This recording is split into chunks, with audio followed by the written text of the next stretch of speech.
Meidän talo on rakennettu noin 17 vuotta sitten ja kylpyhuone on alkuperäinen, joten pinnat on tietysti sen mukaiset myöskin vähän kuluneet ja siellä on pinttynyttä likaa, kalkkikertymää ja pohdittiin, että miten sitä lähdetään uudistamaan ja toki täysremontti olisi ollut yksi vaihtoehto, mutta koska meillä värimaailma ja muuten pinnat sillä lailla vielä miellytti, niin päädyttiin tämmöiseen huoltoon, joka on myöskin tietysti ekologisempi ja edullisempi vaihtoehto täysremontille.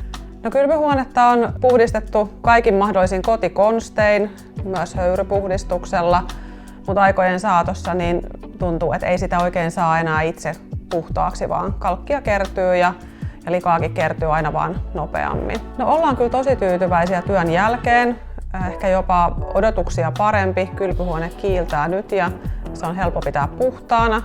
Saumat on uudistettu ja on uudet silikoonit ja kaiken kaikkiaan tuntuu, että se on ihan saanut uuden elämän.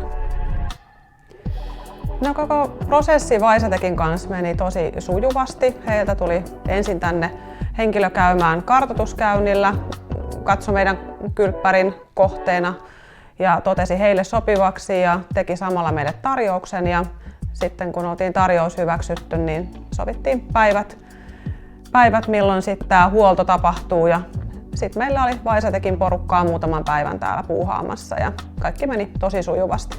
Ja voidaan kyllä lämpimästi suositella Vaisatekkiä ja tämmöistä kylpyhuonehuoltoa semmoiselle, joka miettii uutta ilmettä ja uudistusta omalle kylpyhuoneelleen.